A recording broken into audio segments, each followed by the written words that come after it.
Bismillahirrahmanirrahim. Assalamualaikum warahmatullahi wabarakatuh.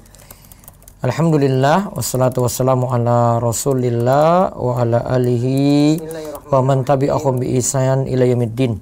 Allahumma inna nas'aluka ilman nafi'a wa rizqan thayyiba wa amalan mutaqabbala. Puji syukur kita panjatkan pada Allah. Salawat dan salam semoga tercurah pada Nabi besar kita Muhammad sallallahu alaihi wasallam. Pemirsa sekalian yang semoga senantiasa dirahmati dan diberkahi oleh Allah, pada kesempatan malam ini kita bersyukur atas nikmat yang Allah anugerahkan pada kita sekalian sehingga kita bisa melanjutkan kajian kita pada malam hari ini. Rutin ba'da Isya kita bahas dengan membahas tema-tema tertentu. Sebelumnya telah kita rampungkan hadis arba'in yang untuk kajian remaja. Nanti bisa dicek di channel Rumaiso TV di bagian playlist kajian remaja. Itu pembahasan hadis arba'in sampai 42 hadis lengkap. Kemudian juga kelanjutannya yaitu hadis Jami'ul Ulum wal Hikam. Jami'ul Ulum wal Hikam ada di channel Rumaiso TV juga. Nanti bisa lihat di playlist Daurah hadis arba'in, atau saya buat dengan judul hadis arba'in dan Jami'ul Ulum wal Hikam. Ini juga insyaallah 42 hadis itu sudah lengkap. Tinggal hadis-hadis yang dari Jami'ul Ulum wal Hikam yang nanti akan diedit, lagi masih proses editing, dan nanti akan segera diupload di channel Rumaiso TV. Namun rekamannya sudah ada sebelumnya, tinggal kami perlu edit ya sehingga dapat kualitas yang bagus untuk video tersebut. Sebelumnya juga kita bahas tentang fikih kurban di 3 pertemuan, terus fikih akikoh, berarti sudah 4 video. Terus tambah lagi yang terakhir yang di malam Senin yang kita bahas yaitu menyambut amalan, menyambut buah hati. Nah, kali ini kami bahas karena kaitannya dengan awal Zulhijjah. Besok itu sudah awal Zulhijjah ya. Diperkirakan demikian, kalau 31 Juli ini 10 Zulhijjah, berarti besok malam sudah masuk 1 Zulhijjah. Ya, di sini tentu perlu kita ketahui apa istimewanya bulan Zulhijjah dibandingkan dengan bulan-bulan lainnya dari bulan Hijriah. Amalan apa saja yang bisa kita lakukan? Ya, nanti kita akan bedah di kesempatan kali ini. Silakan sebentar. Kami sertakan linknya di bagi yang melihat di channel Rumaiso TV. Ini link downloadnya saya sertakan ulang. Link download e-book amalan awal Zulhijjah. Nanti bisa cek di rumaiso.com ya, ada itu PDF-nya lengkap.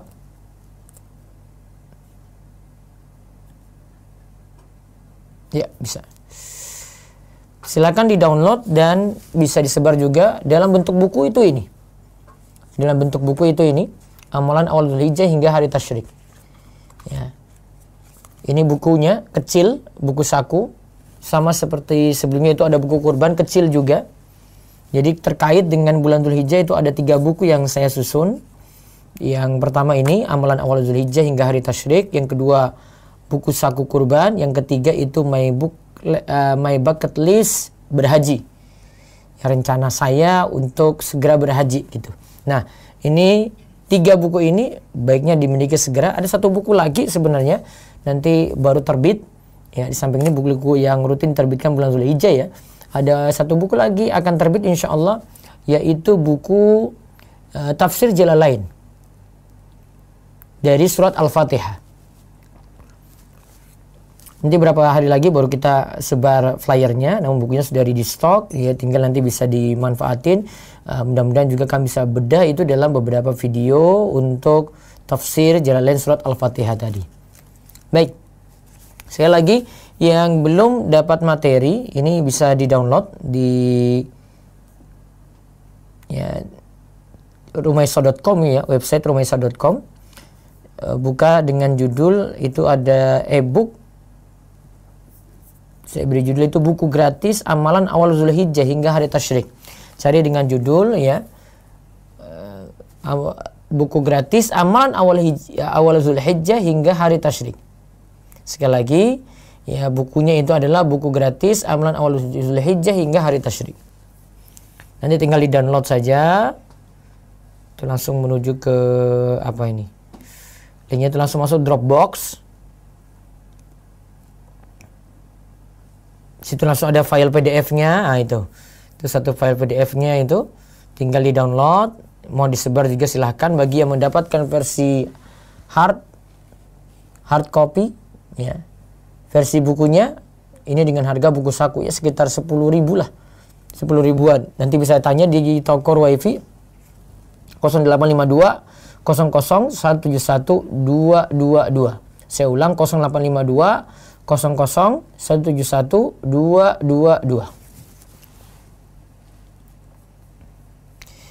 Baik, sambil saya ingatkan nanti di akhir bahasan saya akan terima telepon. Di samping bertanya, saya adakan kuis. Kuisnya hadiah ini. Kemarin 5 buku juga kita bagi untuk buku kurban. Sekarang 5 buku akan diberi sebagai hadiah. Amalan awal Zulhijjah hingga hari tasyrik. Pertanyaannya apa? Nanti akan saya sebutkan di akhir. Siap-siap saja. Mungkin ada 5 pertanyaan dengan berbeda pertanyaannya ya. Nanti dari materi ini akan saya tanyakan. Baik. Kita mulai awal Zulhijjah. Awal Zulhijjah adalah hari istimewa.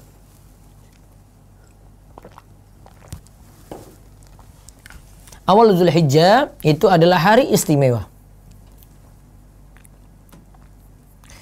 Istimewanya bagaimana? Coba nanti perhatikan surat Al-Fajr ayat kedua. Allah Subhanahu wa taala katakan walayalin ashr. Walayalin ashr. Dan demi malam yang 10. Di antara tafsiran dari ayat ini, surat Al-Fajr tadi, itu adalah 10 hari pertama bulan Zulhijjah. 10 hari pertama bulan Zulhijjah. Itu pada Al-Fajr ayat ke-2.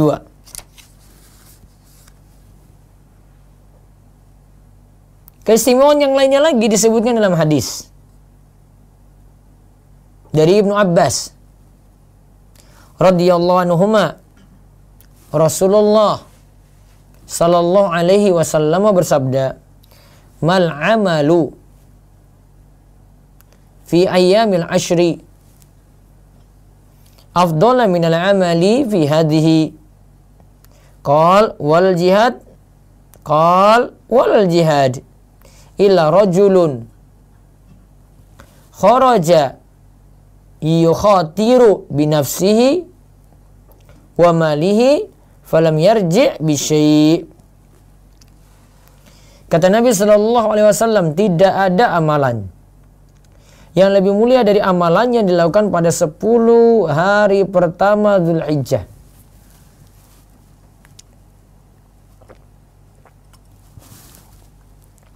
Tidak ada amalan yang lebih utama dari amalan yang dilakukan pada 10 hari pertama Zulhijjah.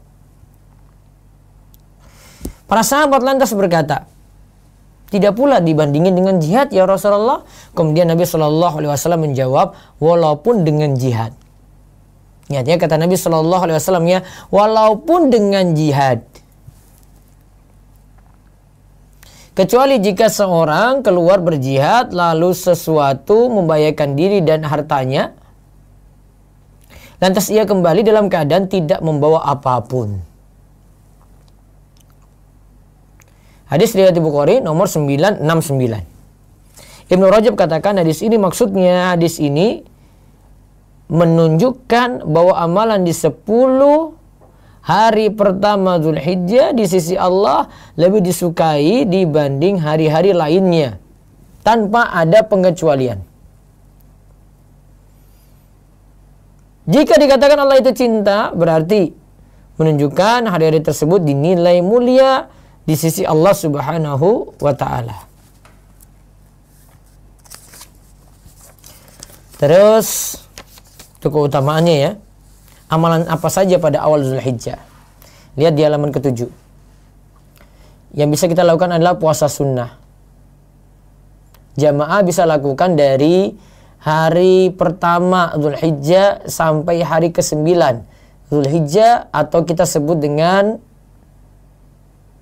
hari Arafah. Ya, kita sebut dengan hari Arafah.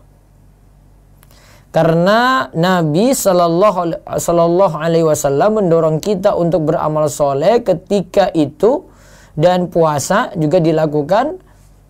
Ya, mendorong kita untuk beramal soleh ketika itu, dan puasa adalah sebaik-baik amal soleh. Dan puasa adalah sebaik-baik amal soleh. Jadi yang bisa dilakukan, bisa puasa dari tanggal 1 sampai tanggal 9, atau memilih di mayoritas hari yang ada. Yang lebih diutamakan lagi nanti tanggal 9 Zulhijjah, hari Arafah.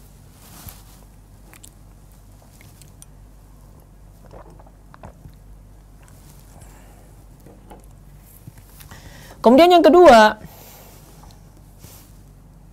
amalan yang bisa dilakukan lagi adalah perbanyak takbir.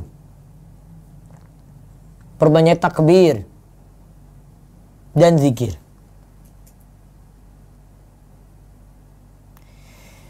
Nah, dikatakan di sini yang termasuk amalan soleh itu bisa jadi takbir, tahlil, tahmid,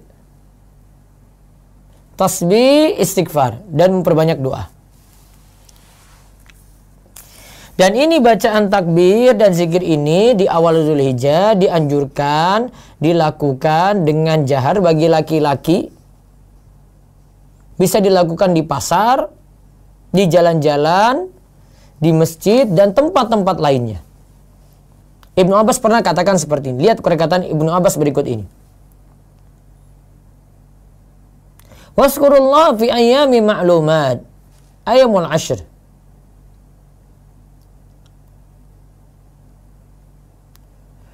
Ibnu Abbas katakan, berzikirlah kalian kepada Allah di hari-hari yang ditentukan, yaitu 10 hari pertama Dzulhijjah dan juga hari-hari tasyrik. Ibnu Umar dan Abu Hurairah pernah keluar ke pasar pada 10 hari pertama Dzulhijjah, lalu mereka bertakbir. Ibnu Umar dan Abu Hurairah ya bertakbir. Lantas manusia pun ikut-ikutan bertakbir.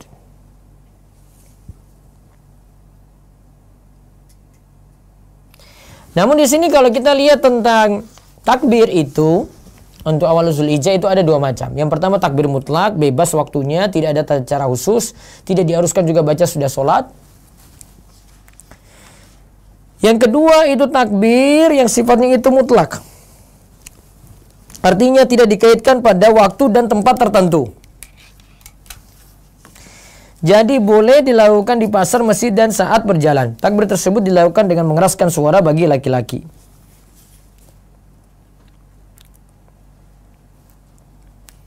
Nah, kalau kita lihat dari pembahasan tadi, takbirnya ini dijaharkan ya. Dan ini sifatnya itu mutlak, artinya bebas tempatnya di mana. Ini terjadi di masa dulu, mereka bertakbir itu sampai di pasar-pasar. Sedangkan juga ada takbir muqayyad, nanti pembahasannya adalah mulai dari tanggal 9 Zulhijjah pada waktu subuh sampai hari tasyrik yang terakhir diperintahkan memperbanyak zikir dan memperbanyak doa. Terus amalan pada awal Zulhijjah lagi adalah menunaikan ibadah haji dan umroh. Itu bagaimana itu jamaah? Menunaikannya sekarang nggak bisa. Nah, bisa dengan sholat isyraqah 2 rakaat. Kemudian yang keempat, memperbanyak amalan soleh dengan sholat, sedekah, membaca Quran, dan beramar ma'ruf nahi mungkar. Yang keempat itu memperbanyak amal soleh. Yang kelima, berkurban, yaitu pada hari Idul Adha dan hari-hari tasyrik. Bahkan dikatakan oleh Ibnul Qayyim,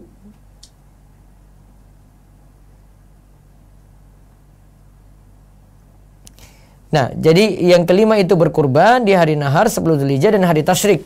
Disunahkan juga untuk berkurban. Namun ingat di sini ya, tadi yang saya ingin sebut kalimat dari Ibnul Qayyim, berkurban tetap lebih utama dari sedekah yang senilai kurban.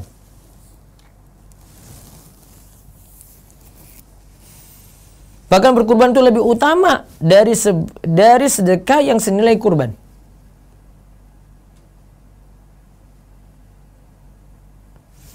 Terus yang keenam amalannya lagi adalah bertobat. Bertobat ini sebenarnya setiap waktu. Namun kalau kita dapati bulan Zulhijjah ini, karena maksiat lebih dilipat gandakan pada bulan ini, maka kita kurangi maksiat tadi. Kemudian ya,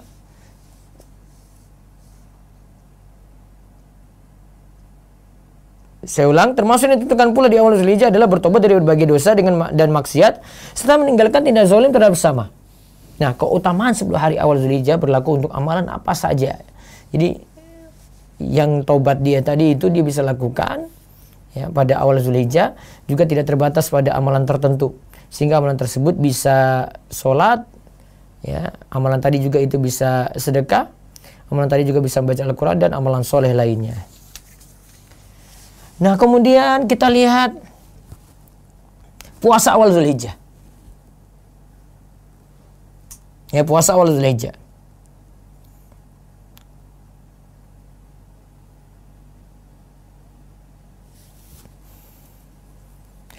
Di antara dalil yang menyariatkan hal ini, yaitu hadis dari Hunaidah bin Khalid, dari istrinya.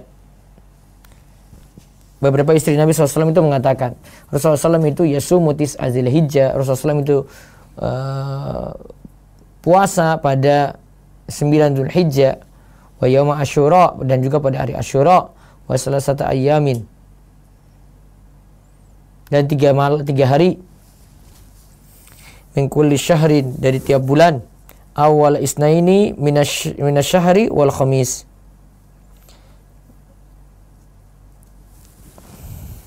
Berpuasalah 3 hari setiap bulannya, awal bulan di hari Senin dan Kamis. Jadi intinya kalau puasa Zulhijjah juga ada syariatnya, termasuk puasa, termasuk juga kita itu beramal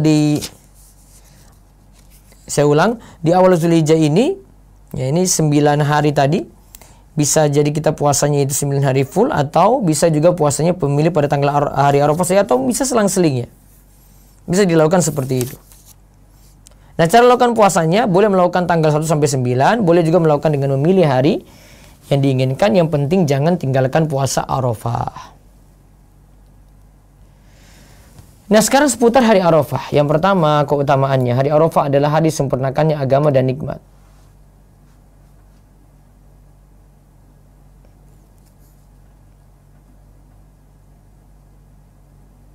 Hari Arafah adalah hari disempurnakannya agama dan nikmat. Dalam Sahihain, Umar bin Khattab berkata pada seorang Yahudi, bahwasanya ada dalam ayat kitab kalian yang membacanya, dan seandainya ayat tersebut diturunkan di tengah-tengah orang Yahudi, tentu kami akan menjadikan hari ini sebagai hari Id kami, hari perayaan kami. Karena disebutkan kalau ayat tersebut sudah menyempurnakan ajaran Islam, ajaran yang dibawa Nabi kita Muhammad sallallahu alaihi wasallam.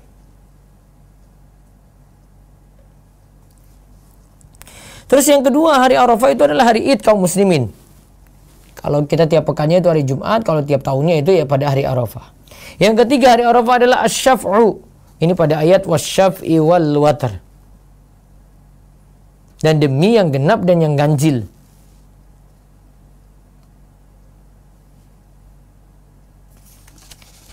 Terus yang keempat, tadi asy-syaf'u, ya. Yang keempat, hari Arafah adalah, ini khusus hari Arafahnya ya. Tadi hari Arafah juga adalah hari yang paling utama. Hari Arafah adalah hari yang paling utama.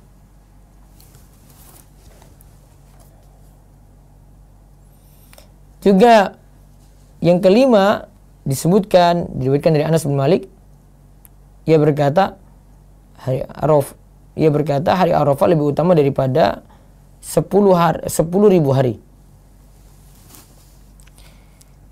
Atau berkata, barang siapa berpuasa pada hari Arafah, maka ia mendapatkan pahala seperti berpuasa 2.000 hari.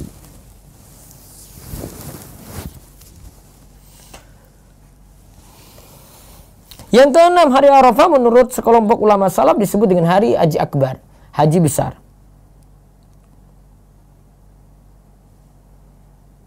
Yang ketujuh, Puasa yang ketujuh, puasa pada hari Arafah akan mengampuni dosa 2 tahun.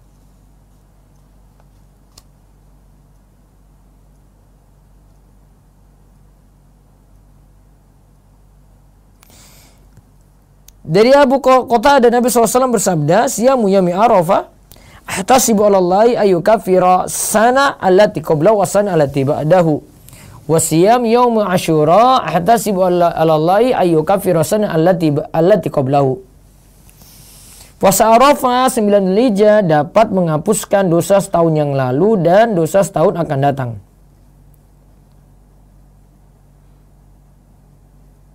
Puasa Asyura itu akan menghapus dosa setahun yang lalu, sedangkan puasa Arafah Dzulhijjah menghapuskan dosa 10 tahun yang lalu.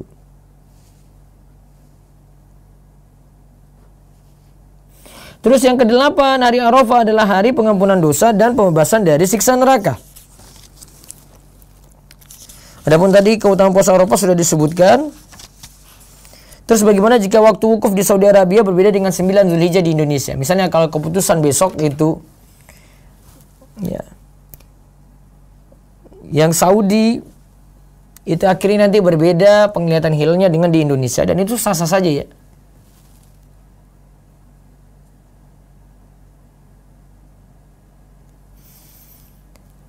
Dalam hadis Nabi SAW itu bersabda, fa idza ra'aitumu fasumu wa idza ra'aitumu fa'aftiru fa in gumma 'alaikum faqdurulah. Jika kalian melihat hilal maka berpuasalah. Jika kalian melihat hilal maka berpuasalah. Jika kalian melihatnya lagi maka berhari rayalah. Jika kalian tertutup maka jika hilal tertutup maka genapkanlah bulan Sya'ban menjadi 30 hari.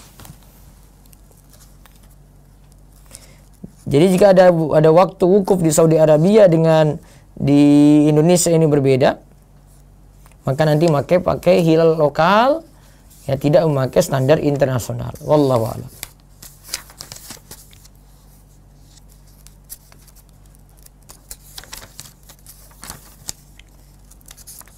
Kemudian ada doa lagi pada hari Arafah. Doa yang dianjurkan oleh Nabi SAW disebutkan di antara hari yang Allah banyak membebaskan seorang dari neraka adalah hari Arafah.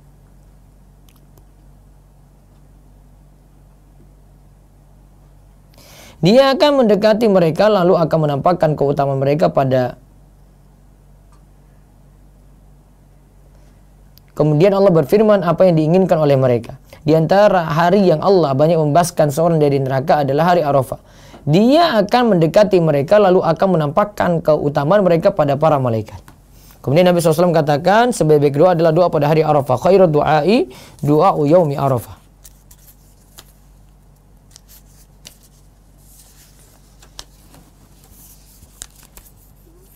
Kemudian ada lagi takbir dari subuh hari Arafah hingga hari tasyrik terakhir. Yang juga dianjurkan, banyak riwayat tentang hal ini pula. Jadi dari tanggal 9 Dzulhijjah ya itu sudah pakai kain, sudah masuk nanti hari yang mulia. Kemudian sore harinya itu kita tunggu untuk berdoa. Kemudian hari itu juga kita berpuasa dan tanggal 9 Dzulhijjah itu berbuka.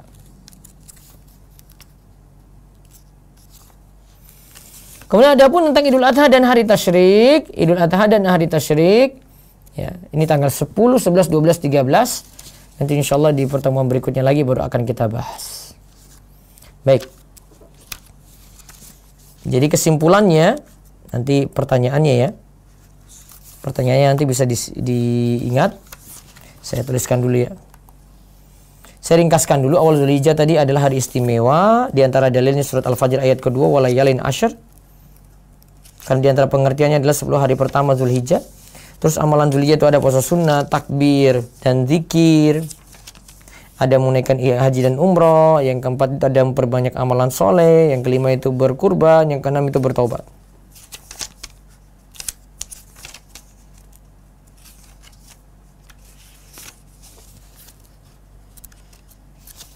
Baik. Sekarang kuis.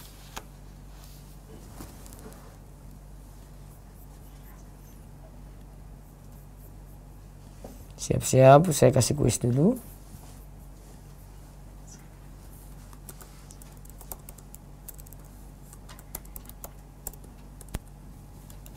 Ya, 1. Nanti silakan telepon ya.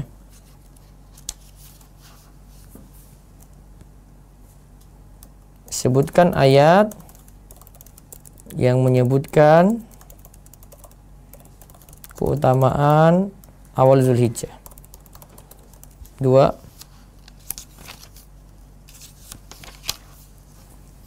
Sebutkan amalan pada awal Zulhijjah.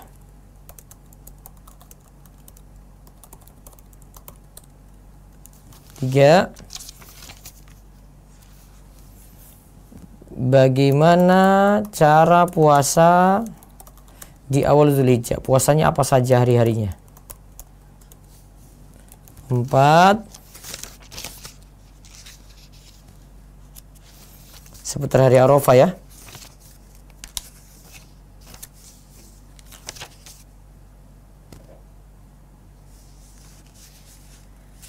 Sebutkan 2 keutamaan hari Arafah.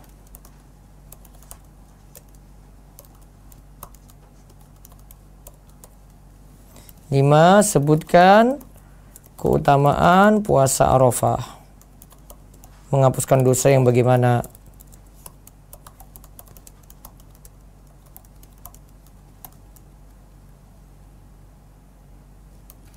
Baik. Saya buka dulu lewat Zoom 2, terus lewat telepon langsung 3. Ya, Zoom dulu silakan untuk bertanya. Jawab kuis silakan, bertanya juga boleh. Baik Ustadz, sudah ada yang raise hand di sini. Ada untuk yang raise hand saya panggil secara acak. Ada Kurnia Septa Ninggar dari Jakarta, silakan buka mic-nya.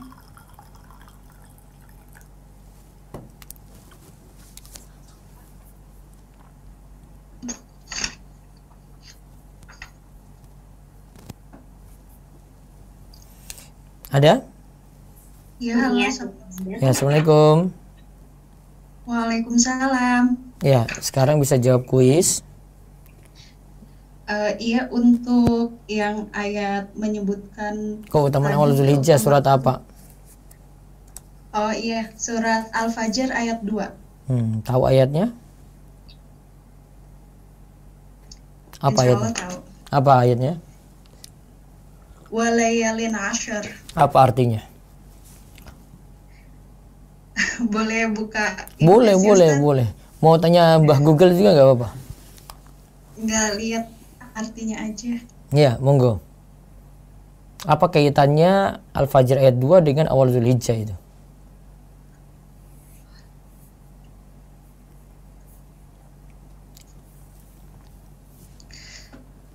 Demi malam yang 10. Demi malam yang 10. Demi malam yang 10.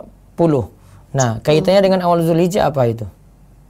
Kaitannya 10 hari pertama Zulhijjah itu sangat diutamakan karena kaitannya dengan 10 malam itu apa? Kaitannya? Karena 10 itu dimaksudkan juga untuk, dan tafsiran yang lainnya adalah 10 hari pertama Zulhijjah. Jadi tidak selamanya diterjemahkan malam. Jadi diterjemahkan bisa dengan 10 hari pertama Zulhijjah. Jadi kalimat sumpahnya jadi demi 10 hari pertama Zulhijjah gitu.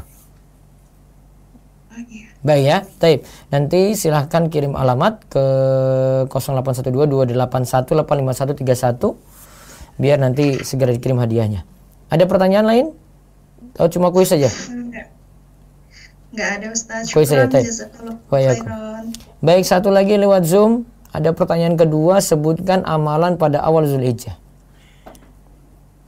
Baik, di sini ada Rin Iwan, silakan buka mic-nya. Waalaikumsalam warahmatullahi wabarakatuh. Amalan pada bulan Zulhijjah itu ada yang pertama puasa sunnah. Pertama puasa sunnah, puasa sunnahnya ya. Terus yang kedua takbir dan berzikir. Terus ketiga bisa menunaikan haji dan umroh. 4. Terus memperbanyak amal salih. 5. Baca Quran dan lain-lainnya. Terus berkurban dan memperbanyak untuk bertaubat. Taib. Ya. 6 amalan, ya betul. Nanti silakan kirim alamat ke 0812 281 85131 dapat hadiah buku. Baik, ada pertanyaan lagi Bu? Enggak, yang tadi jawab kuis nih, mau nanya lagi atau cukup kuis saja? Tidak Ustaz. Cukup kuis, baik. Saya pending ke telepon langsung dulu. Baik, ada yang mau jawab? Ada tersisa 3 lagi. 3 lagi. Waalaikumsalam warahmatullahi wabarakatuh. Jawab kuis ya. Oke, bagaimana cara puasa di awal Zulhijjah? Dengan Ahmad di Tegal. Ya, bagaimana cara puasa di awal Zulhijjah? Halo. Dari tanggal 1 Zulhijjah sampai 9 Zulhijjah. Terus, yang paling utama? Dari tanggal 1 sampai 9 Zulhijjah. Iya, yang paling utama yang mana dari tanggal 1 sampai 9? Yang paling pertama. Hari 1, tanggal 1. Gimana Pak Ustaz? Yang paling utama dari 1 sampai 9 itu yang mana? Tanggal 9 Zulhijjah, puasa Arafah. Baik, puasa Arafah. Ya, cukup. Baik, nanti kirim alamat ke nomor ini ya. Mau tanya lagi atau cukup kuis? Di luar tema boleh Pak? Boleh. Ini saya kan kadang dalam acara perpisahan atau apa, kadang ditunjuk untuk pimpin doa gitu. Baiknya itu doa apa aja itu Ustaz? Nah itulah, karena saya juga nggak tahu itu Nabi pernah lakukan kayak gitu, saya nggak bisa jawab doanya itu apa. Iya. Cukup baca dengan doa yang dipahami sajalah.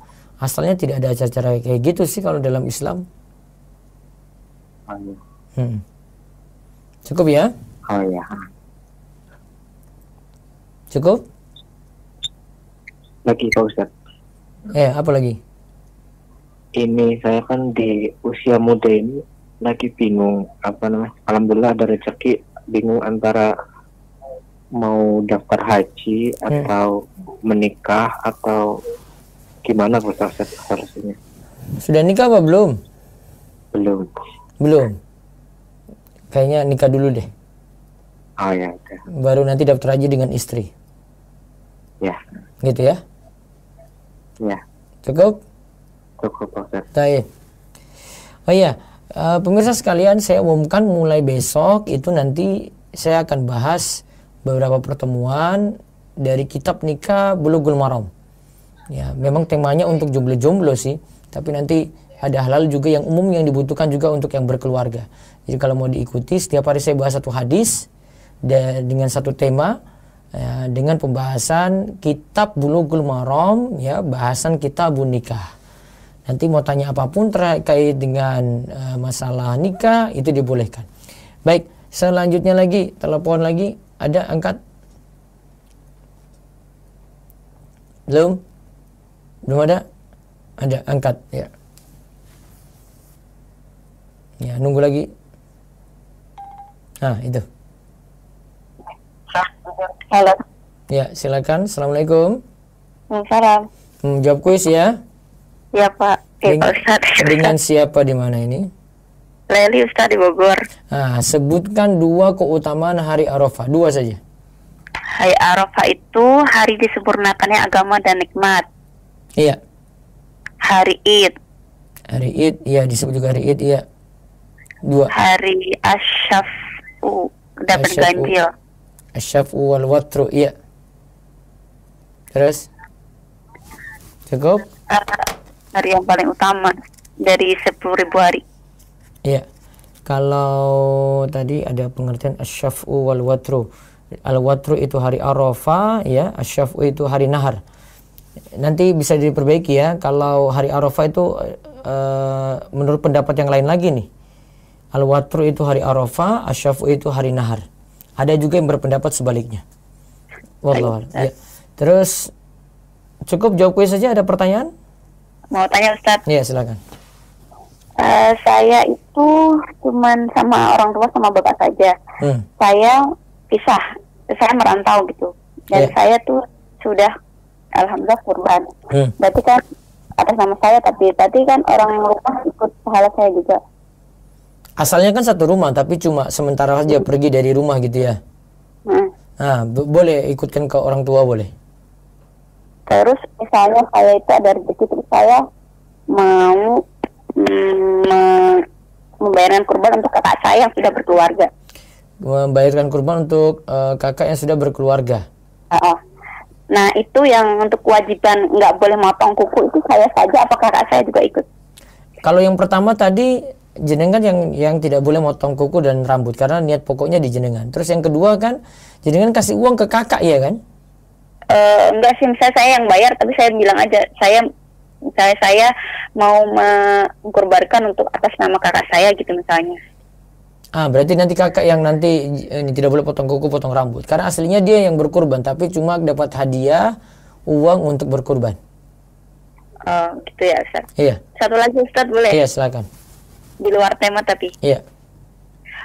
Untuk bank, nabung di bank itu, misalnya untuk di bank syariah, apakah kita masih boleh menggunakan fasilitas transfer ke sesama bank syariah yang dimana kalau transfer ke sesama itu dia nggak kena biaya transfer? Masih boleh. Berarti kalau bank konvensional ya nggak boleh ya Ustaz ya? Apa itu maksudnya? Misalnya ya kita dari kantor juga ada misalnya Bank Mandiri. Kita transfer ke Bank Mandiri juga, dia kan nggak ada biaya transfer. Apakah kita harus tetap pakai yang syariah aja untuk transfer kemana-mana? Enggak juga, karena transfer ini hal mubah di situ ya. Soalnya ada satu ATM saya, Bank CIMB, itu bisa dipakai ke semua bank, dia free ongkir semua. Free transfer semuanya ya ke semua bank ya? Ke semua bank, dia ngasih fasilitas kayak gitu. Nah itu fasilitas dia kasih cuma-cuma berarti? Iya. Jadi saya yang CIMB itu masih bisa dipakai atau masih boleh? Yang CIMB itu nggak apa-apa, iya, karena dari dia itu bilang, dia memberikan fasilitas itu. Iya, dia bilang free transfer, tapi jenengan punya biaya ATM, biaya ini setiap bulan ada. Iya, ada dipotong 6.000 tiap bulan. Iya, itu biayanya. Berarti nggak apa-apa ya pakai yang CIMB? Nggak apa-apa. Oke Ustadz, udah itu aja Ustadz. Iya, nanti jangan lupa kirim alamat ke 0812-281-85131 untuk dikirimkan buku insyaallah. Ya Ustadz. Jazakallah Ustadz. Satu lagi, jika ada yang ingin menjawab kurang satu di telepon DS. Pertanyaannya, sebutkan keutamaan puasa Arafah. Keutamaan puasa Arafah ya. Menghapuskan dosa bagaimana? Karena tadi ada disebutkan menghapuskan dosa gitu. Assalamualaikum. Assalamualaikum. Waalaikumsalam warahmatullahi wabarakatuh. Saya mau jawab Ustaz. Mau jawab kuis. Sebutkan keutamaan puasa Arafah.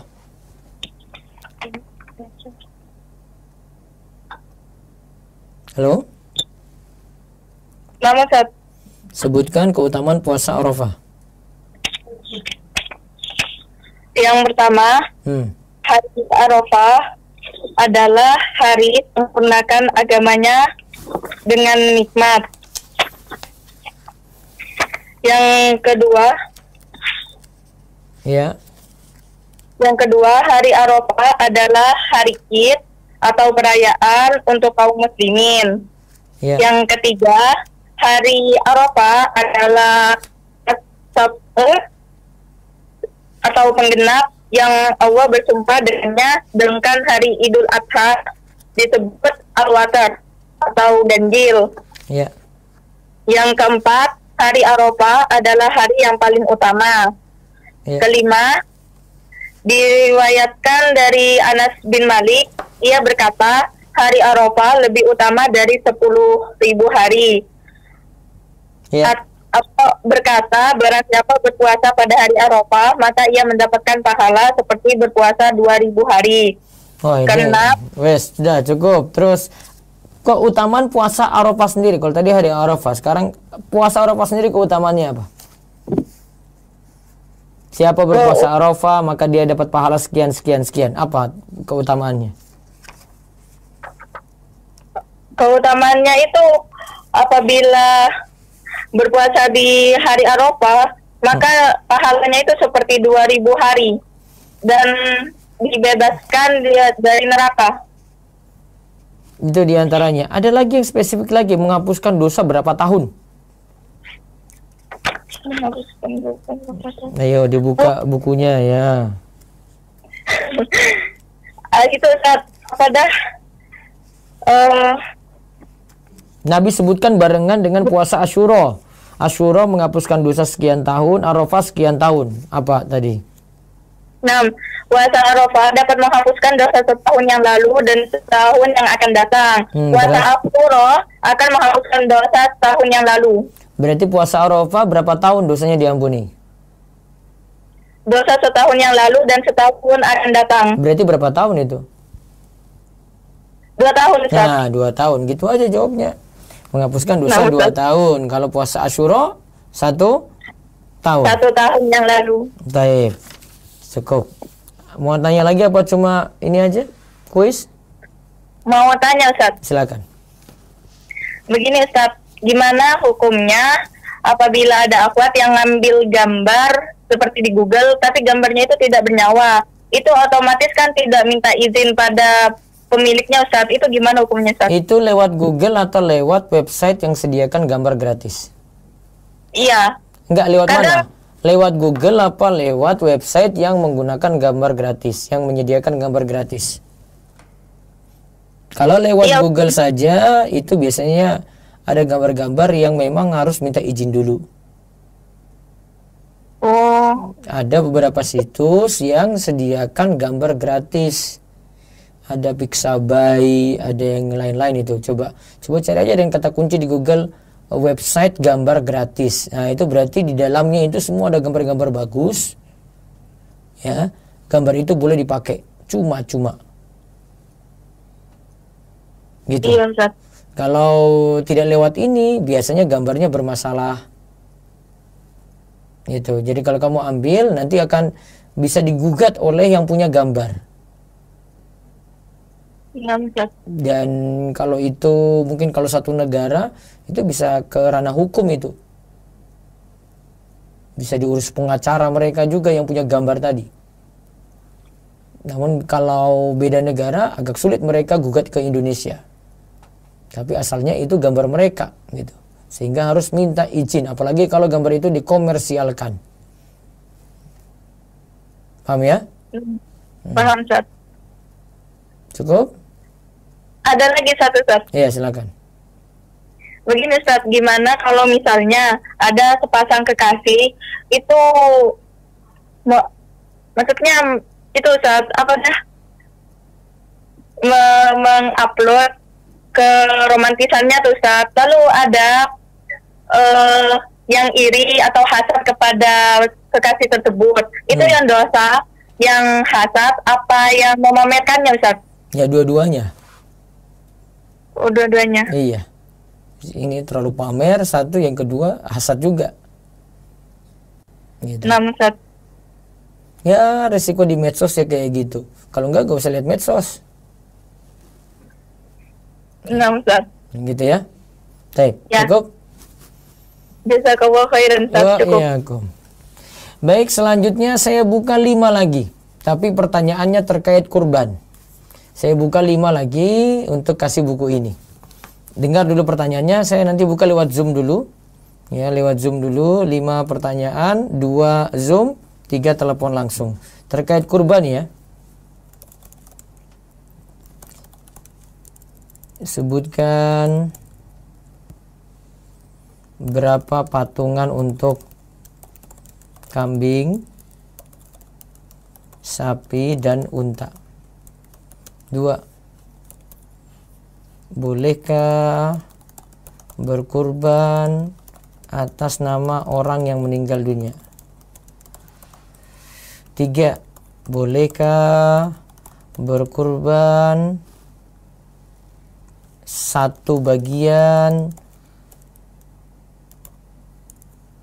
pahalanya untuk sekeluarga? 4. Apa saja larangan yang tidak boleh dilakukan ketika membagi hasil kurban. Saya pernah bahas di video sebelumnya itu 2 larangan. 2 larangan. Yang kelima, siapa saja yang boleh menyembelih hewan kurban. Orangnya ya, siapa? Ya, orangnya apa? Muslim kek, kafir kek, musyrik kek. Nah, itu sebutkan itu. Alasannya. Pertanyaan cadangan, kalau misalnya ada yang mau lagi. Bolehkah membagikan kurban membagikan hasil kurban kepada non muslim? Saya ulang, 6 pertanyaan ini, 1 cadangan.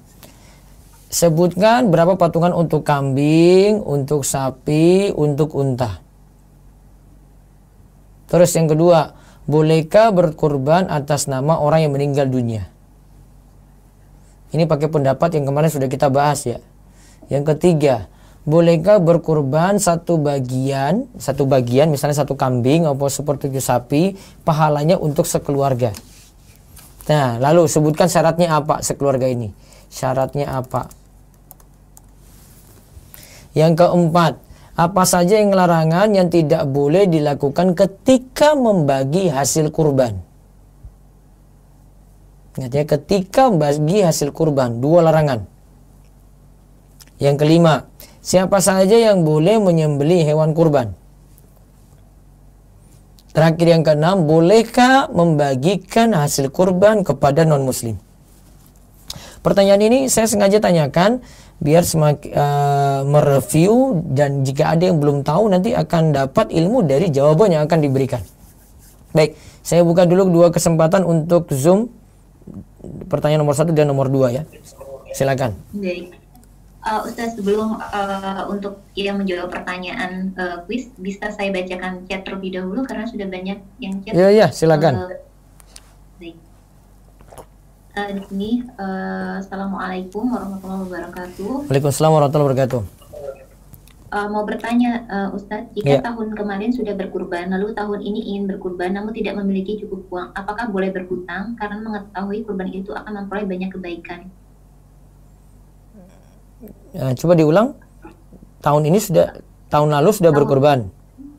Tahun lalu sudah berkurban, lalu tahun ini ingin berkurban namun tidak memiliki cukup uang, apakah boleh berhutang karena mengetahui kurban itu akan memperoleh banyak kebaikan?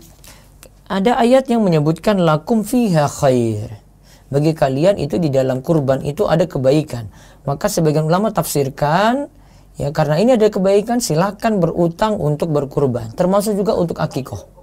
Dengan catatan mampu untuk melunasi nantinya. Ibnu Taimiyah juga pernah ditanyakan tentang berkurban boleh nggak dengan berutang. Ibnu Taimiyah katakan boleh, namun itu bukan harus.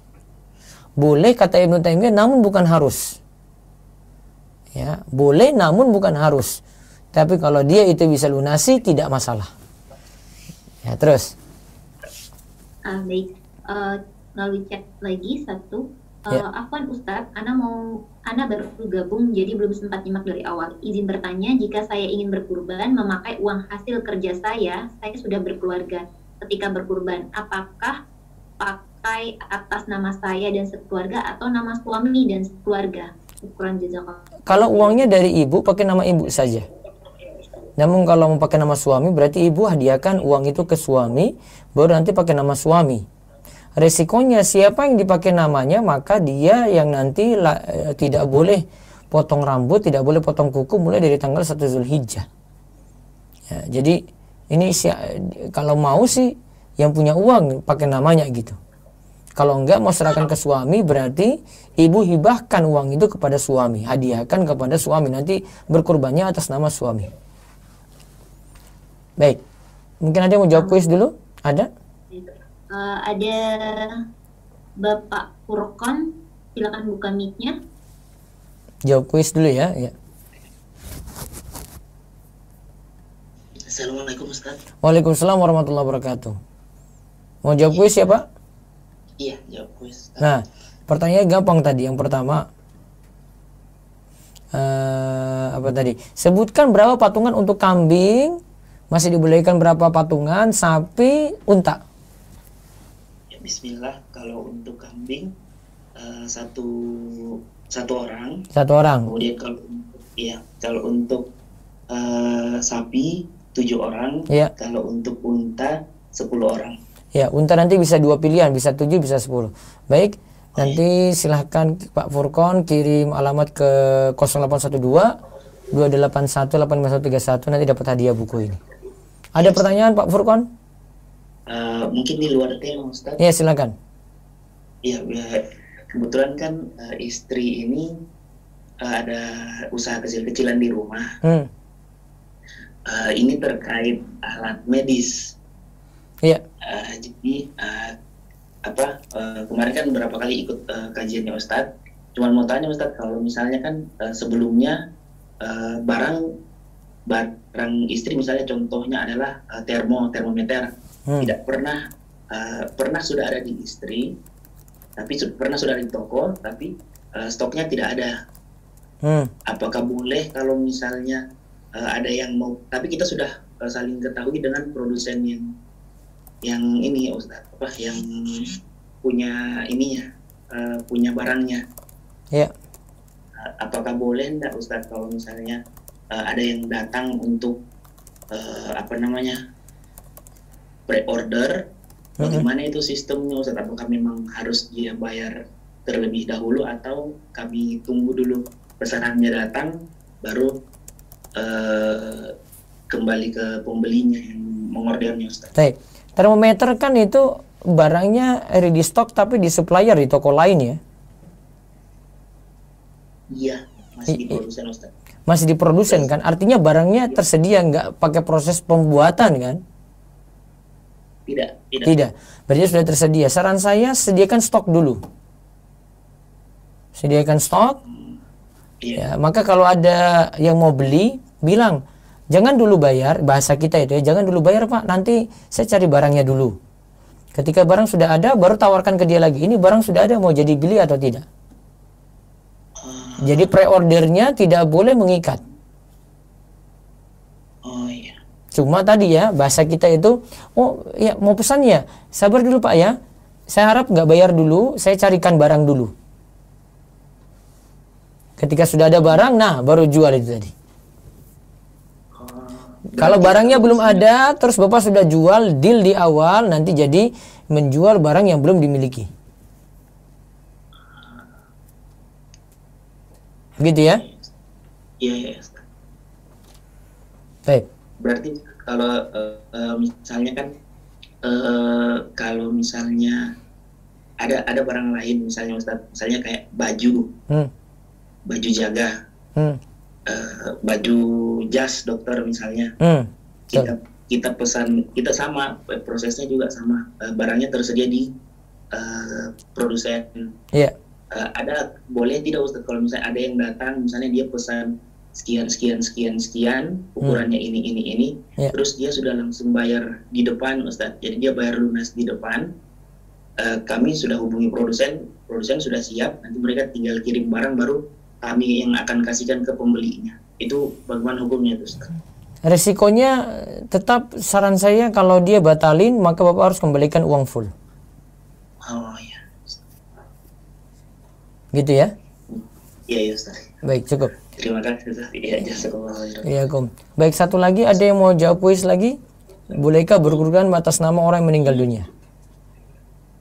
Baik, Ustaz. Di Zoom satu lagi. Satu lagi ada Ibu Rahmah Yuni, silakan buka mic-nya.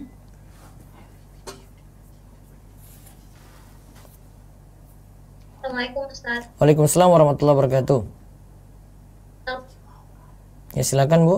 Ustaz, apa? Saya tidak menjawab. Saya mau tanya. Mau nanya ya, silakan. Iya Ustaz, di tempat kerja saya itu tahun kemarin itu ada program kayak menabung untuk kurban gitu loh, untuk kurban tahun ini. Iya. Nah itu kayak OPO-an gitu loh Ustaz. Nanti nama siapa yang keluar berarti kurbannya atas nama orang itu. Yang uang dananya dari siapa dananya? Itu bersama. Oh, kayak jadi menabung gitu loh Ustaz. Apa? Masukkan ke celengan gitu loh Ustaz. bukan arisan ya? bukan arisan. Oh, berarti Emang ini gini, berapa orang yang kurban. berapa orang itu? Ada berapa ya? Ada 16-an Ustadz. Giliran semuanya. Semuanya nanti akan dapat giliran. Ya, nah. Oh, arisan berarti, Bu. Oh, itu. Terus Ustadz, gimana? Apa ya? Jadinya gimana Ustadz, saya bingung. Iya kan arisan kan berarti?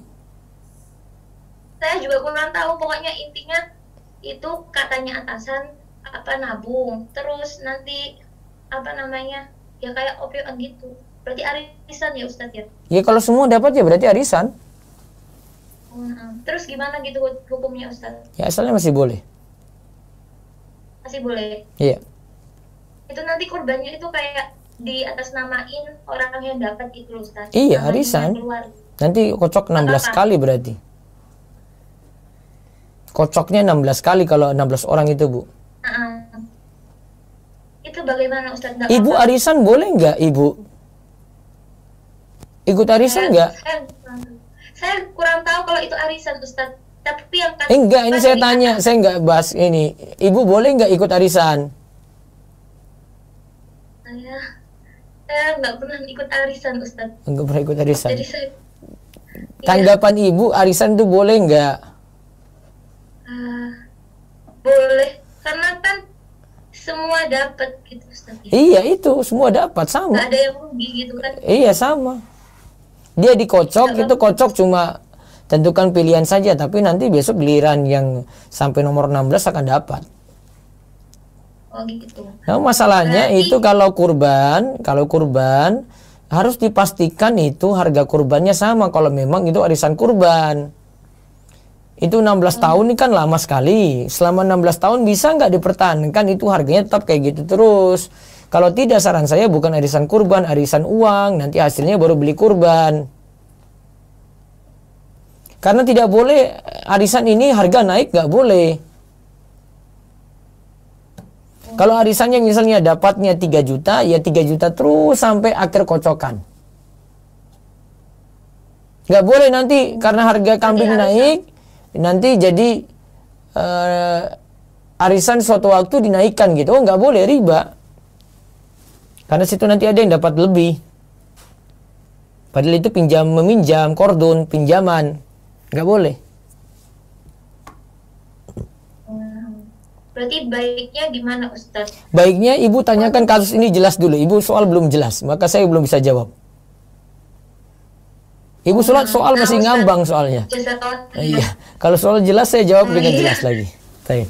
Iya saya juga soalnya. Iya masih makanya bingung, Ustadz. sifat Masih soal tanya-tanya kalau saya. tanya harus soal jelas baru saya jawab. Kalau tidak saya hukumi salah, akhirnya Ibu terapkan salah. Kasihan nanti yang penerapan hukumnya.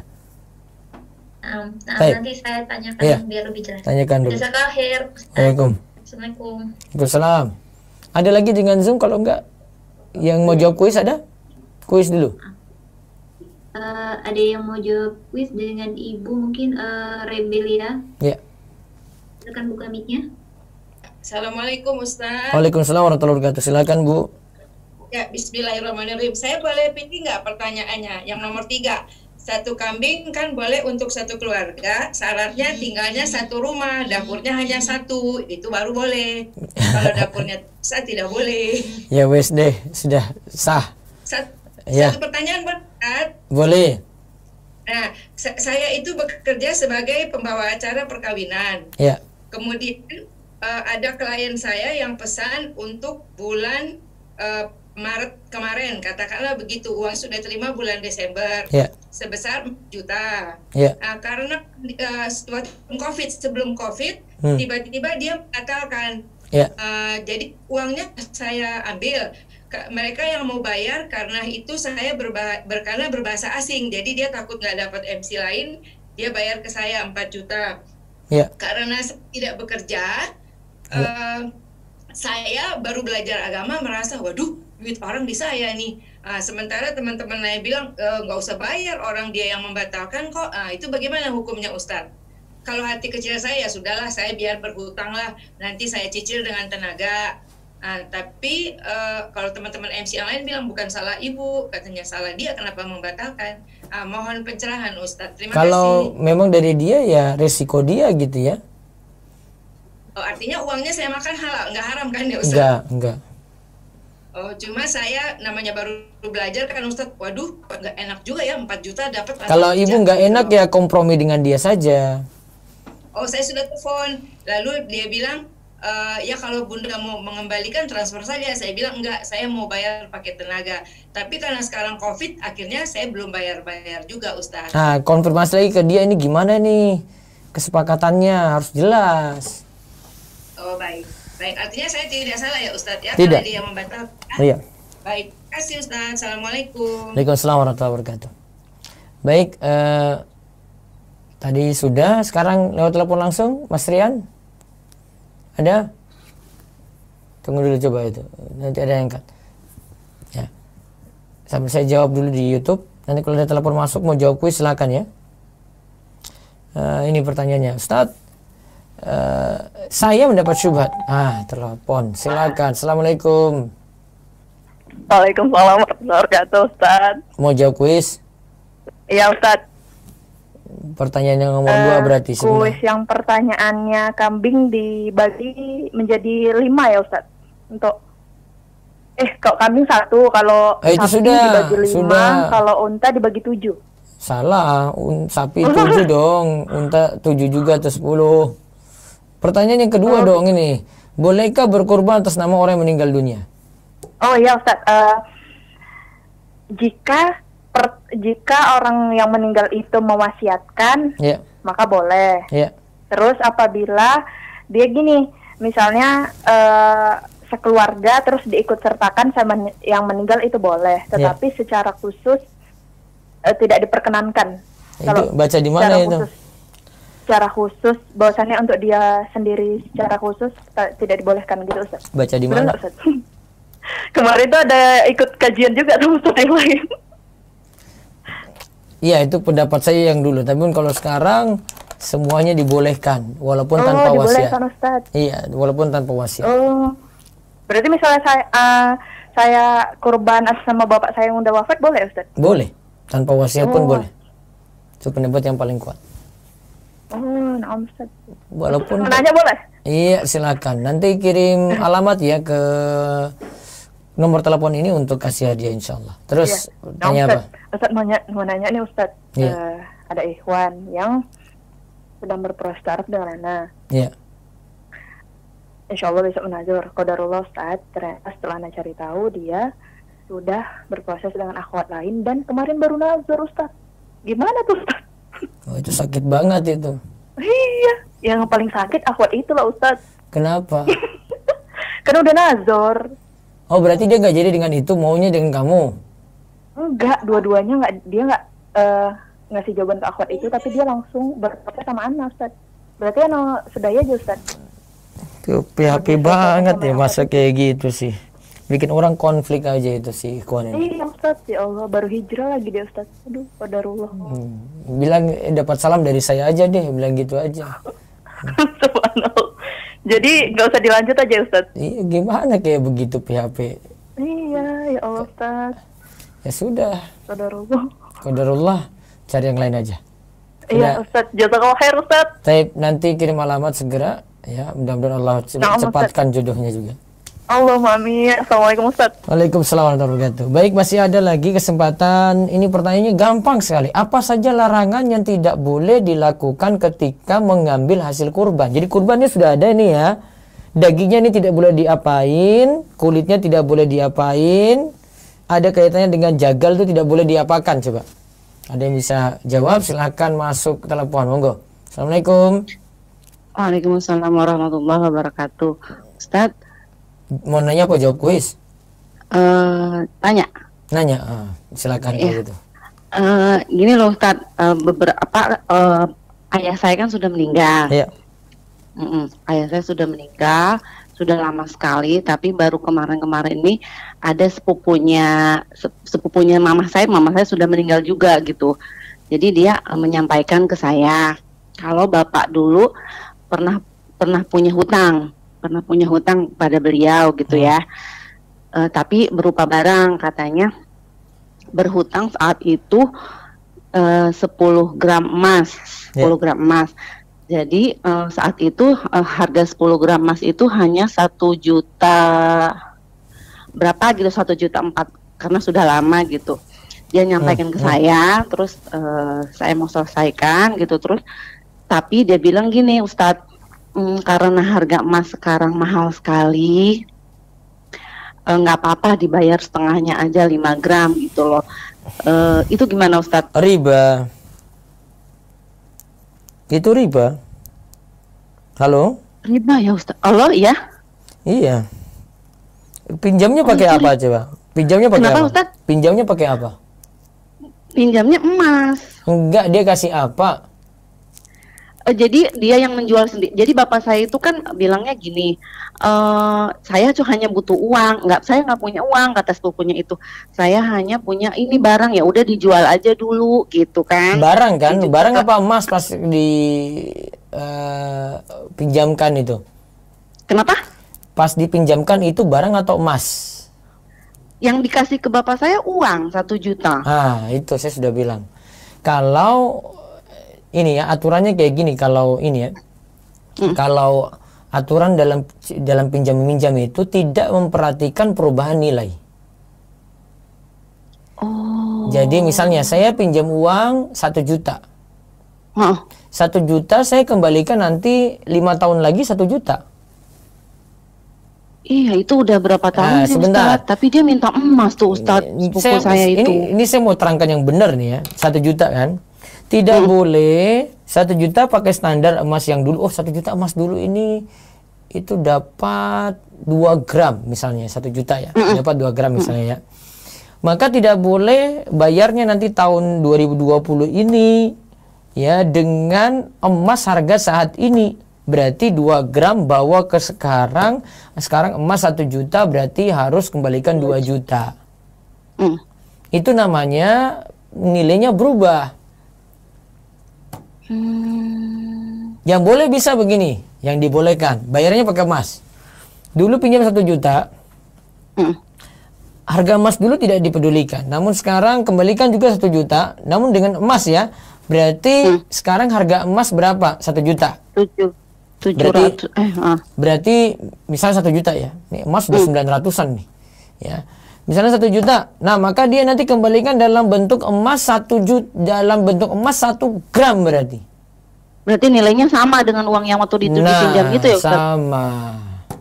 Kalau sudah terlanjur diselesaikan gimana Ustaz sama saya? Ya Allah, ya Rob. Sudah selesai, sudah selesai bayar? Iya, gimana itu Ustaz? Sudah lunas berarti masalahnya sudah selesai.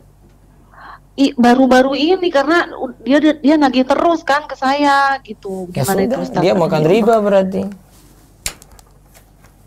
Dia makan riba. Ya Allah, tapi saya nggak dosa kan ya Ustaz, karena saya nggak tahu. Kamu orang terzolimi, apalagi nggak tahu. Ya Allah, berarti doa saya diampuni ya Ustaz. Dosa saya, maksudnya doa kalau berdoa ya. Mudah-mudahan Allah ampuni. Namun sudah seperti itu.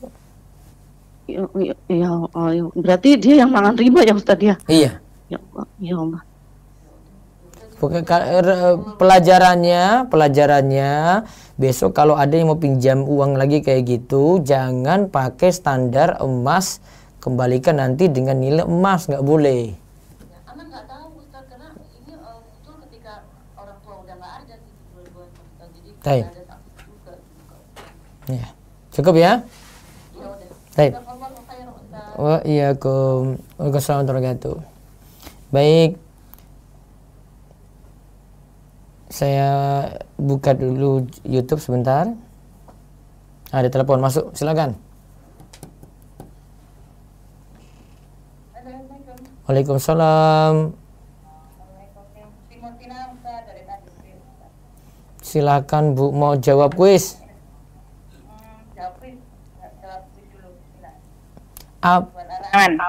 Coba 2 larangan tadi. 2 larangan yang tidak boleh dilakukan ketika membagi hasil kurban. 1. Panitia tidak boleh mendapatkan upah dari daging yang dihasilkan. Mungkin pengertiannya yang tepat itu jagal tidak mendapatkan upah dari hasil kurban. Iya. Tapi kalau dapat uang khusus tidak masalah. Nanti tambahkan daging tidak masalah. Yang penting ada uang khusus untuk dia. Ya. Jagal ya. Terus yang kedua. Yang kedua tidak boleh menjual kulitnya. Tidak boleh menjual kulitnya atau hasil kurban. Ya betul. Nanti Ibu Murtina silakan kirim alamat ke nomor ini biar dikirimkan hadiah. Mau nanya apa lagi Bu? Ya. Mau nanya gini, oh ya bukunya sama yang order tadi Ustadz sekalian aja dikirim. Oh iya. Nah itu nanti urusan dengan penjualnya nanti bilang aja. Oh ya.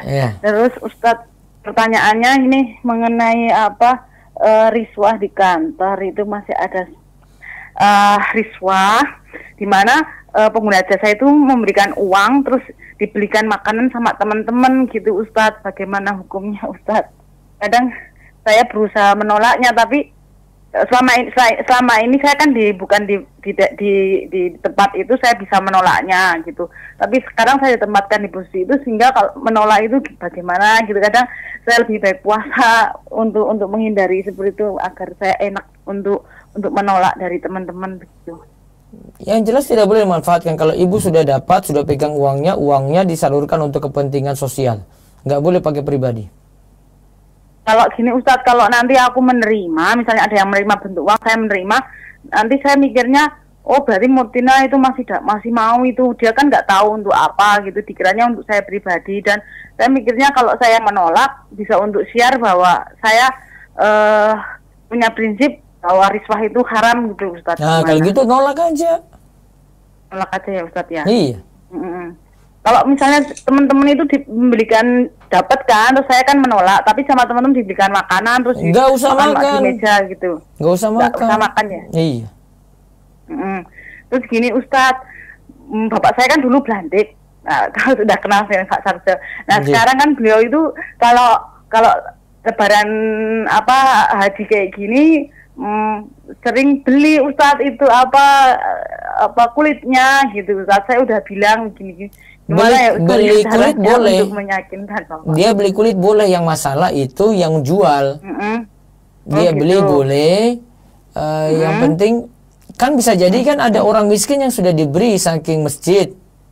Oh gitu. Diberi saking masjid terus dia dapat, dia jual nggak masalah. Yang nggak boleh gitu ya, itu sahibul kurban atau panitia yang jual nggak boleh. Oh gitu, berarti nanti Bapak biar bilang aja ke panitia ini dihakkan siapa, nanti saya bantu untuk diberikan uang gitu ya. Berarti memang pertama nggak boleh misalnya panitia itu menjual terus diwujudkan daging berapa kilo untuk masak-masak juga nggak boleh ya Ustadz ya. Boten angsal. Boten angsal. Nggih, matur nuwun Ustadz, jazakallahu khairan. Wa iyyakum Bu Murtina. Baik. Sekarang Zoom monggo. Jika ada yang mau bertanya, ini sisa 3 pertanyaan. Kalau nggak ada ya tanya aja.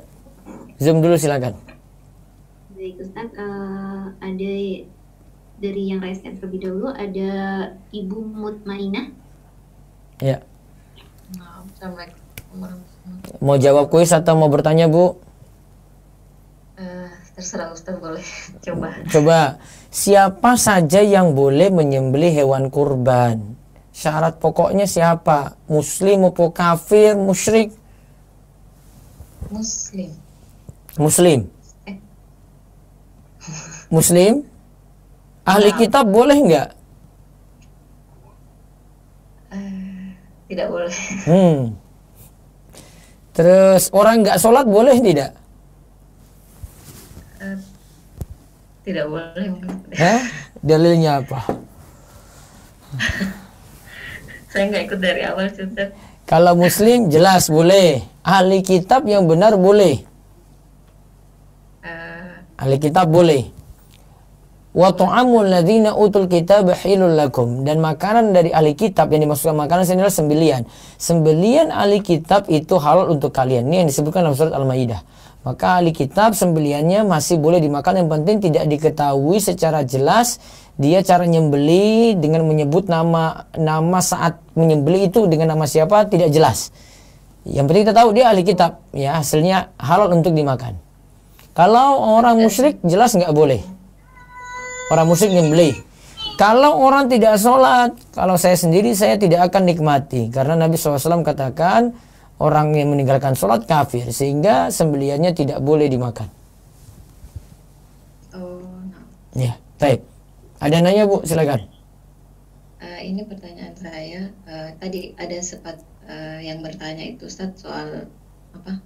Misalnya dalam suatu majelis itu tiba-tiba ada yang dipanggil untuk baca doa. Yang tadi awal ya silakan. Ya, Terus? Itu gimana Ustaz tadi? Saya masih kurang jelas gimana. Soalnya kalau saya disuruh. Iya, kalau disuruh ini agak berat, apalagi itu tugas kantor. Namun yang jelas seperti ini kan tidak apa ini. Kalau saya sih pegang prinsip diadakan tidak perlu gitu. Namun kalau orang yang misalnya mimpin acara gitu terus dia tutup, ya kita doakan, kita berdoa pada Allah semoga urusan kita semuanya dimudahkan. Dia ini lagi doakan semua gitu, tidak masalah. Tanpa disuruh. Kadang soalnya kadang misalnya di suatu pertemuan gitu suami kadang dipanggil gitu, coba kamu yang baca doa gitu, enggak enak, iya mau mimpin doa gitu. Ya sudah, enak banget. Dipenuhi saja terus baca doa yang baik-baik. Karena resiko kalau di kantor. Syukran. Jazakallah khairan. Waalaikumsalam warahmatullahi wabarakatuh. Satu lagi dari Zoom, monggo silakan. Dari Ustaz, baik, saya sebelumnya ingin ini dulu memberitahukan bagi yang peserta yang dapat menjawab tadi bisa japri Ana via chat Zoom. Untuk selanjutnya ada Ibu Yuni Winarsi, silakan buka mic-nya. Assalamualaikum Ustaz. Waalaikumsalam warahmatullahi wabarakatuh. Saya bertanya aja Ustaz. Iya, silakan Bu.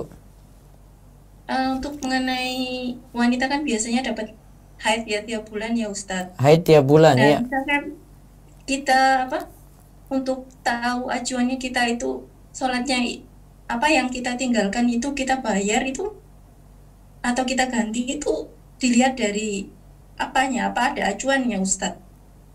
Ibu haid terus tanya sholat diganti enggak gitu?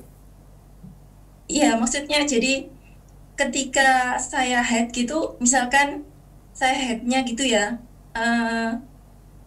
sebelum duhur gitu, apakah saya harus mengganti sholat duhur itu? Enggak. Gantinya setelah saya bersih? Tidak ganti Bu. Makanya, jadi acuannya itu kita untuk apa istilahnya menggantinya itu dari ada waktunya atau acuannya untuk supaya kita bisa tahu.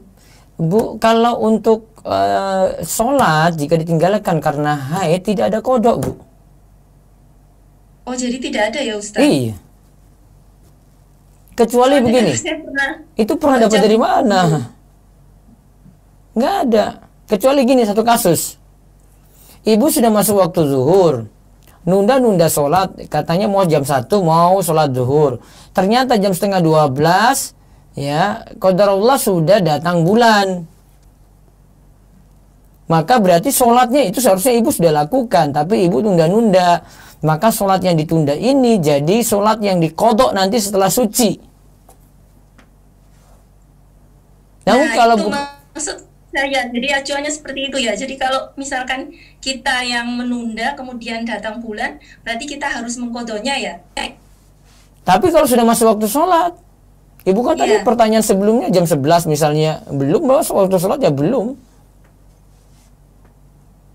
Oh, jadi acuannya seperti itu ya Ustaz? Iya, sudah masuk waktu sholat, seharusnya saya sudah kerjakan, namun kok saya tunda-tunda, ternyata datang bulan. Nah, berarti seharusnya sholatnya yang ini ditunda nanti. Ya, ditunda. Nanti pengerjaannya ketika sudah suci, gitu, dikodok. Ya, naam. Gitu ya? Untuk misalnya gini Ustadz, kita kan ini di bulan Zulhijjah ini kan pahalanya bagus ya Ustadz ya. Yeah.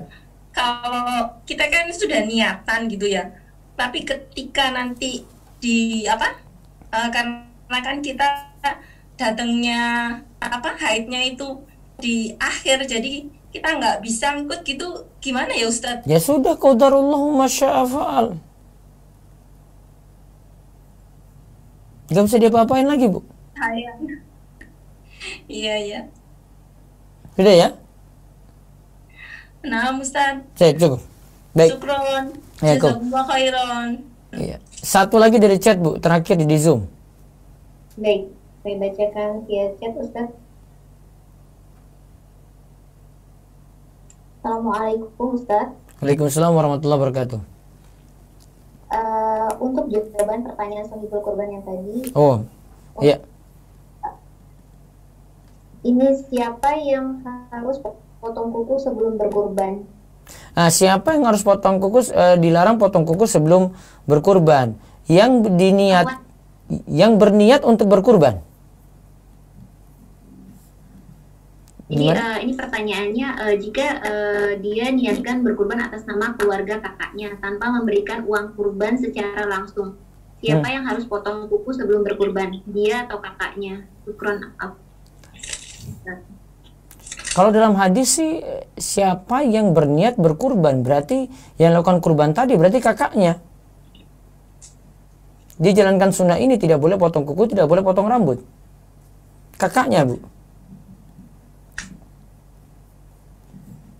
Ya, satu lagi.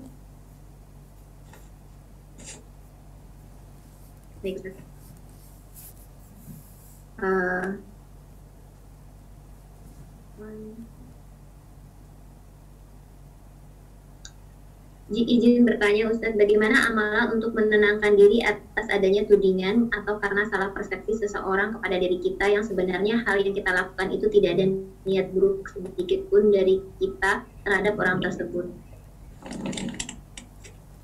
Tidak ada niat buruk sedikit pun. Pertanyaan umum banget ya. Coba yang lain dulu, Bu. Baik.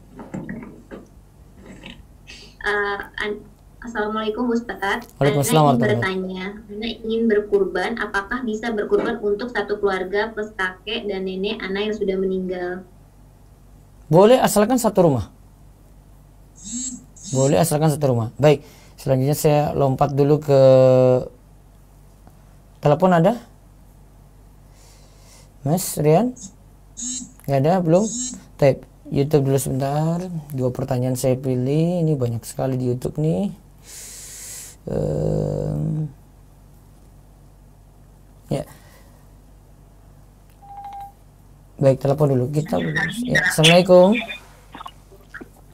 Waalaikumsalam. Iya, dengan siapa di mana? Dengan Pak Aulia di Depok. Ya, silakan Pak, langsung. Mau tanya ya, Ustaz ya. Iya, silakan. Ini Ustaz, kalau saya ini kan pegawai honorer di sebuah sekolah negeri di Jakarta. Iya. Lalu suatu ketika saya dapat tugas dari kepala sekolah bersama satu orang teman saya lagi yang pegawai negeri. Iya. Tapi dia itu agak malas-malasan ngerjain tugas yang diberikan dan saya mengerjakan semuanya. Iya. Lalu setelah selesai, dia itu memberi uang ke saya. Ini ucapan terima kasih sudah mengerjakan tugas. Apakah uang ini jadi uang tips yang haram atau enggak ya Ustaz? Jazakallah khair. Baik, bagian dari dia ketika dia dapat pekerjaan tadi dia nggak kerjakan, terus dapat gaji untuk itu haram untuk dia. Terus dia kalau beri sesuatu pada bapak, dia sebenarnya ingin dihalalkan untuk dapat gaji dari ini, dari yang dia tidak lakukan gitu. Oh gitu. Iya. Sebenarnya tugas ini nggak menghasilkan uang, hanya tugas tambahan saja gitu. Nggak ada uang khusus buat kegiatan ini. Tapi ditugaskan sama bos, atasan. Iya, sama kepala sekolah. 2 orang ditugaskan untuk mengerjakan ini. Lalu dia nggak kerjakan. Nah, dia karena dia pegawai negeri, dia punya penghasilan lebih besar. Ya dia istilahnya kasih uang terima kasih lah. Gitu ke saya. Bapak tidak manfaatkan. Bapak tidak manfaatkan. Iya. Waalaikumsalam warahmatullahi wabarakatuh. Baik, kami rasa cukup. Insya Allah besok pagi pembahasan kita masih tentang riba. Besok malam mulai tentang masalah perjodohan dari Kitab Bulughul Maram dari Ibnu Hajar Al-Asqalani di pembahasan kitab nikah. Kita bahas satu persatu hadisnya, mudah-mudahan bisa menuntaskannya. Demikian kita cukupkan, kita tutup dengan doa kafaratul majelis. Subhanakallahumma bihamdika asyhadu alla ilaha illa anta astaghfiruka wa atubu ilaik. Assalamualaikum warahmatullahi wabarakatuh.